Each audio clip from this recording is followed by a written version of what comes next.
번째 주제 발표와 관련해 토론을 시작하겠습니다. 이번 중동 사태 이후에 에너지 공급망을 안정화하는 문제가 주요 현안으로 대두하고 있습니다. 중동발 비상경제 상황에서 에너지 위기를 극복하고 에너지 강국으로 발돋움하는 방안에 관련해서 의견 있으신 분은 자유롭게 손을 들어주시면 제가 지목 드리겠습니다. 네, 손 들어주시면 제가 발언 순서 드리겠습니다. 대통령님이 지목해 주셔도 됩니다. 너무 준비를 잘해가지고 네. 할 말이 없나 본데요?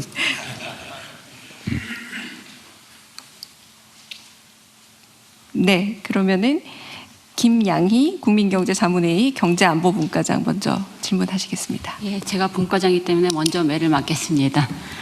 대통령님, 저는 지금 우리가 겪는 이 에너지 위기를 해결하는 과정이 단순히 에너지 위기만을 해결하는 과정이 되어서는 안 되고 좀 더 큰 틀에서 경제안보 역량을 강화하는 그 과정이랑 같이 가야 된다라고 생각을 합니다. 그런 차원에서 좀 구체적인 제안을 두 가지를 드리고 싶습니다.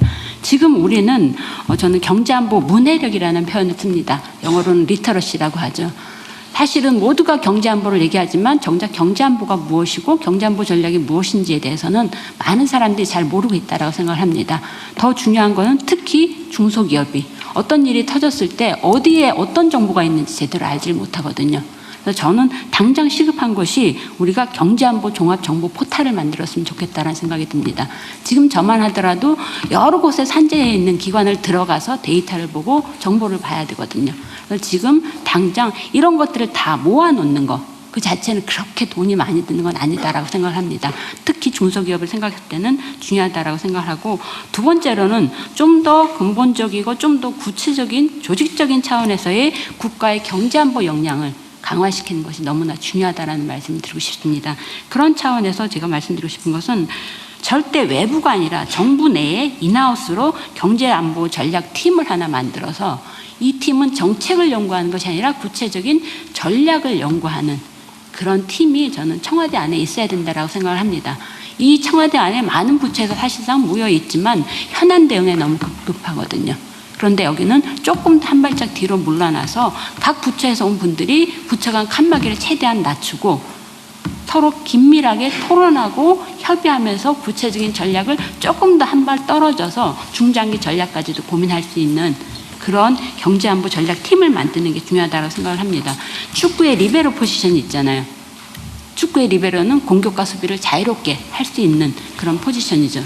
저는 앞으로 경제안보는 안보의 프리즘으로 경제를 볼 수 있고 경제의 프리즘으로 안보를 보면서 경제안보를 자유롭게 엮어서 사고할 수 있는 그런 사람이 되어야 되는데 그런 사람은 있을 때도 있고 없을 때도 있습니다. 중요한 건 그런 리베로를 어떻게 시스템화할 것인가, 그리고 이걸 어떻게 법제화해서 정권이 바뀌더라도 꾸준히 갈 수 있게끔 할 것인가, 그 고민을 조금 할 필요가 있다. 그래서 두 가지를 정리하자면, 하나는 당장 급하게는 정보 포탈을, 종합 포탈을 만들어 특히 기업들이, 중소기업들이 정보를 습득할 수 있도록 하고, 여기에 DB 같은 거, 데이터베이스 넣는 거 이런 것도 같이 할 수 있다. 두 번째로는 정부 내에 리베로 시스템을 제도화하는 것, 그걸 통해서 부처 간 칸막이를 낮추고 이런 일이 터졌을 때 긴밀하게 소통하면서 융합하면서 구체적인 전략을 만들어낼 수 있는 이런 것들을 좀 앞으로 좀 만들 필요가 있지 않을까라는 말씀 드리고 싶습니다. 네, 좋은 지적이십니다. 근데 정보 포털 문제는 사실은 정보가 너무 많아서 문제 아닌가요?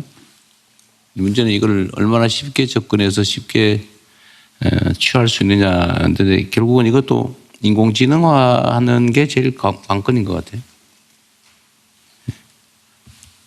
네, 또 다른 질문 혹은 의견 있으시면 손 들어주시면 제가 지목 드리겠습니다. 네, 지금 이준 네, 의원님. 네, 안녕하세요. 전략경제협력분과에 소속되어 있는 이준입니다. 저는 산업연구원에서 산업정책을 공부하고 연구하고 있는 연구자인데요. 앞서 발제에서 지금 중동 전쟁에 대해서 말씀을 많이 해주셨기 때문에 저는 전후 다가올 국제 질서에 대비하기 위한 산업정책에 대해서 말씀을 좀 드리겠습니다. 산업정책을 말씀드리기에 앞서서 무엇보다 현재 우리가 직면하고 있는 현재 상황을 우리가 어떻게 인식하고 있느냐가 상당히 중요한데요. 마음가짐이 달라지기 때문입니다. 산업의 관점에서 현재 우리가 직면하고 있는 상황을 진단을 해보면 우리 산업의 생존까지 위협할 정도의 위험 구간에 현재 진입해 있는 것은 분명한 사실인데 역설적으로 이로 인해서 우리가 끓는 물 안에 어떤 개구리처럼 삶아 죽지 않고 서서히 기다렸다가 죽지 않고 새로운 생존 경로를 찾을 수 있는 어떤 계기가 되었다라는 게 중요한 포인트인 것 같습니다. 그리고 이런 위험 구간을 지나서 새로운 생존 경로를 모색을 할 때 무엇보다 필요한 것이 어떤 나라보다 똑똑하고 전략적인 산업 정책이라고 할 수 있겠습니다. 미중 경쟁이 이제 본격화되면서 우리는 양쪽에 좀 끼어 있는 고달픈 신세인 거는 사실인데요. 그 덕분에 우리 제조업의 전략적 가치가 국제사회에서 새롭게 평가를 받고 있는 게 또 사실입니다. 진영 간의 공급망이 지금 현재 분리가 되고 있고, 진영 간의 공급망이 분리가 되면서 중국 제조업의 소위 말하는 어떤 물량 공세나 파산 공세를 소위 말하는 이 서방 세계에서 서방 세계 최일선에서 막을 수 있는 사실상 유일한 국가가 우리나라라고 할 수 있는데 우리가 없다면 뭐 배터리도 디스플레이도 태양광도 다 이미 중국의 패권을 넘겨줬을 겁니다. 심지어 반도체도 저는 예외는 아니라고 생각을 하고 있습니다.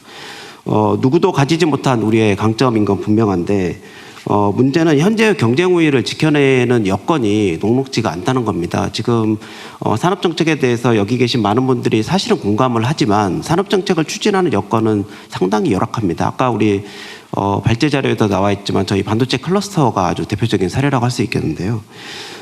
그 상징이 이 산업정책을 추진하기 얼마나 우리가 어려운 여건을 가지고 있는지를 보여주는 어떤 사례라고 할 수 있겠습니다. 사실은 우리나라가 그렇다면 산업정책이 없냐? 그렇지는 않습니다. 우리나라가 산업정책을 누구보다 열심히 잘 만들고 민첩하게 잘 대응도 하고 하나하나의 이슈에 대해서 굉장히 신속하게 대응하는 체제는 굉장히 잘 갖춰져 있는데 문제는 실행하는 힘이 저는 약한 게 가장 큰 문제라고 생각합니다. 힘이 부족한 이유가 뭘까라고 생각을 해보면 뭐 여러 가지가 있겠지만요. 무엇보다 추진하는 하나의 단위 조각이 상당히 작다는 게 저는 문제인 것 같습니다. 단위 조각이 굉장히 작기 때문에 뭔가 이슈가 있어서 건건이 그 각각의 조각들에 대해서는 굉장히 훌륭하게 정책이 만들어지고 추진이 되지만 실제로 이 각각의 이 산업정책 공급하는 현상을 들여다보면 각각의 조각들이 파편적 순차적으로 이게 저희가 진행이 되고 있고요. 진행이 되다 보면 시차도 서로 다르게 됩니다. 시차도 서로 다르게 되고 정책 목표도 각각의 조각들이 일관적이지 않게 진행이 됩니다. 그리고 정책 간의 상충도 종종 발생하는 이슈이기도 합니다. 이렇게 되면 각각의 조각들은 상당히 훌륭하지만 조각들을 모아놓고 그림을 그리면 굉장히 이상한 그림이 나오게 되고 그 이상한 그림이 기업의 투자를 불확실하게 만드는 가장 중요한 요인이라고 생각합니다. 그래서 이 상황에서 필요한 게 사실은 이제 산업정책의 힘을 이제 응집하는 건데요. 산업정책에 힘을 응집하게 되면 추진할 수 있는 엔진의 크기를 키우게 되는 겁니다.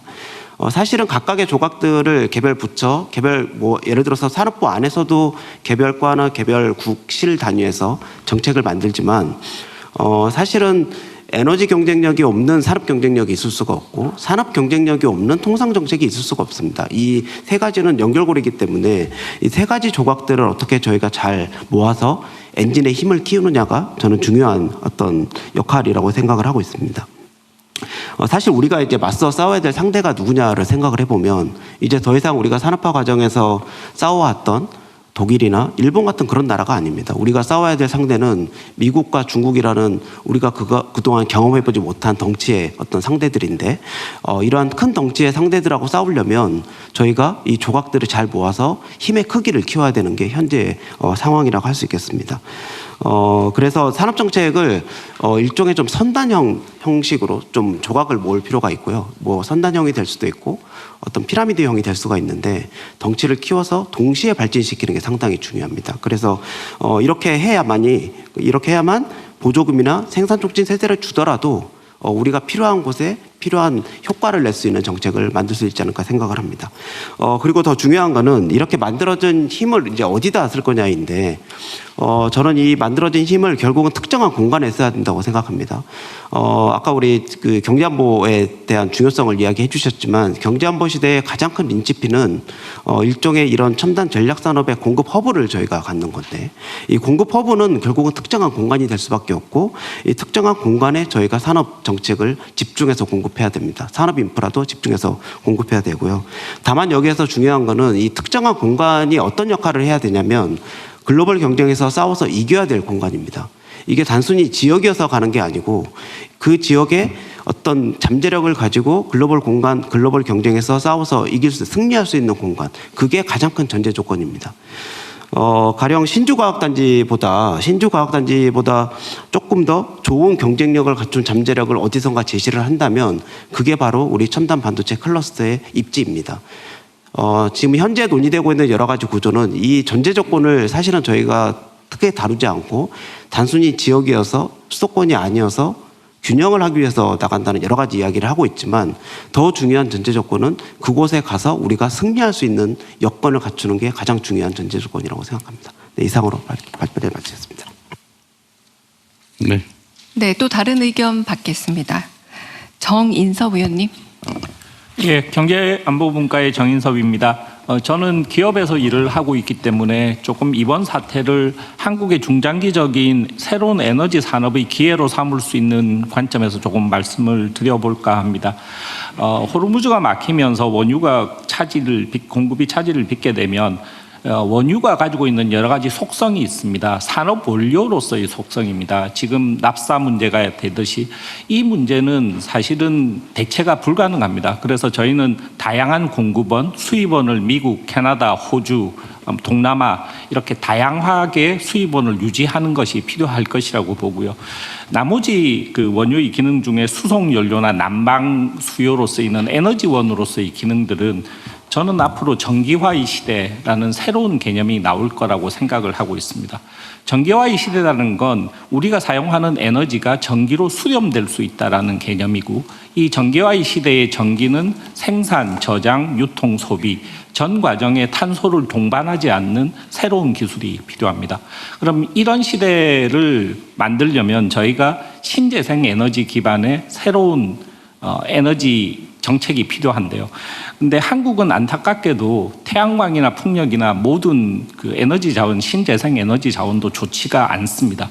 이런 상황에서 우리가 이걸 돌파할 수 있는 길은 다른 나라가 가지지 못한 새로운 기술들을 집중 육성해서 저희가 반도체나 다른 산업에서 혁신을 이뤘듯이 새로운 기술 중심의 R&D 전략이 필요하다고 생각하고요.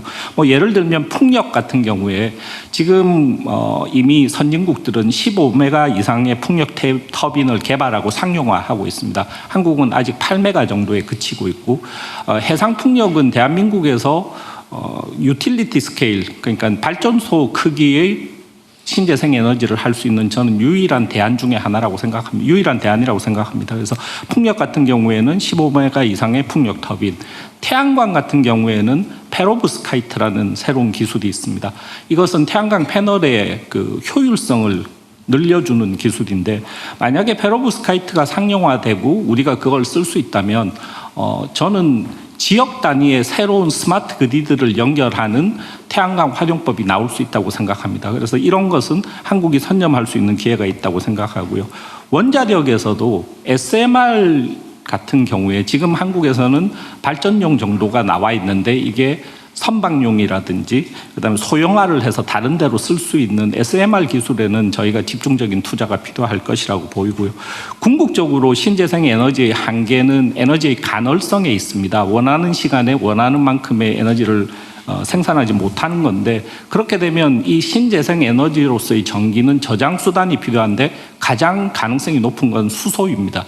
근데 문제는 뭐냐면 이 수소는 운반성을 아직 가지지 못하고 있습니다. 수소가 되면 액체 상태로 운반이 되어야 되는데 마이너스 196도 이하로 냉각이 되어야 되고 그렇기 때문에 수소의 대체제 중간 브릿지 정도로 수소와 암모니아를 활용하는 기술이 저희는 장기적으로 필요하고 수소와 암모니아를 엔진이나 터빈, 연료전지에서 활용할 수 있는 기술은 한국의 미래 산업이 될 수 있다고 생각합니다. 에너지의 생산 측면에서는 그렇고요. 이런 신재생 에너지가 만들어지게 되면 에너지의 활용 측면에서도 몇 가지 기술이 필요합니다. 첫 번째는 송배전을 하는 데 있어서 스마트 그리드라는 기술이 있습니다. 소수의 지역을 하나의 그리드망으로 연결해서 그 안에서 자체적으로 생산하는 신재생 에너지를 쉐어해서 쓸 수 있도록 하는 건데, 이미 선진국들은 호주나 뭐 미국 같은 데는 땅이 넓기 때문에 태양광이나 이런 걸 가지고 이런 거를 하고 있습니다. 근데 한국은 아직은 스마트 그리드를 적용하는 데 있어서 뭐 한전이 가지고 있는 송배전망의 독점 권한이 있습니다. 그렇기 때문에 스마트 그리드 실험조차도 아직 잘 못하고 있는데, 이게 이제 무인도나 섬에서 일부 실험이 되고 있는데, 이걸 좀 더 확대하면 앞으로 스마트 그리드 기술은 분명히 우리나라의 미래 산업 중에 하나로 커갈 수 있다고 생각을 하고 있고요. 그다음에 신재생 에너지의 가능성을 보완하려면 ESS, 에너지 저장 장치나 양수 발전 같은 것이 굉장히 중요할 거라고 생각하고 있습니다. 만약에 우리나라의 그런 양수 발전이나 ESS 같은 것이 충분히 백업이 된다면 한국은 신재생 에너지 사회로 훨씬 빨리 진행할 수 있을 거라고 보고 있고요. 그다음에 우리나라 같이 겨울이 있는 나라는 난방 에너지 수요가 굉장히 큽니다. 여기는 히트 펌프라는 기술이 있습니다. 한국에도 뭐 LG나 삼성에서 이미 히트 펌프 사업을 하고 있는 걸로 제가 알고 있는데, 히트 펌프를 조금 더 좀 적극적으로 할 수 있는 정부의 정책이나 지원이 있으면 난방 에너지 수요에 있어서도 굉장히 중요할 것 같고요. 마지막으로, 그러면 한 번에 우리가 지금 현재 화석연료의 시대에서 신재생 에너지로 한 번에 갈 수 있느냐? 그렇지는 못하다고 생각합니다. 그러면 중간에 브릿지 에너지원으로서 LNG 발전이 저는 꼭 필요할 것 같습니다. 특히 부하 추종 전원이라고 해서 에너지의 수요가 이렇게 왔다 갔다 할 때 그 수요를 딱 맞춰주는 기술이 결국은 LNG 발전만이 현재는 가능하거든요. 그러면 LNG 발전을 가지고 그렇게 이용을 하다가 나중에 LNG 터빈, LNG 발전소를 암모니아나 수소를 쓸 수 있는 발전원으로 아주 손쉽게 전환을 할 수가 있습니다.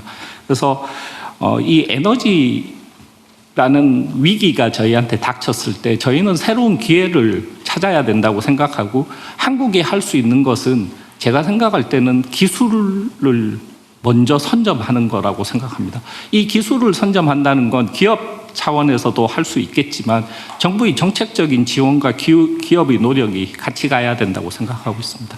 네, 이상입니다. 네. 네, 이어서 두 번째 주제로 한번 넘어가 보겠습니다. 한국 경제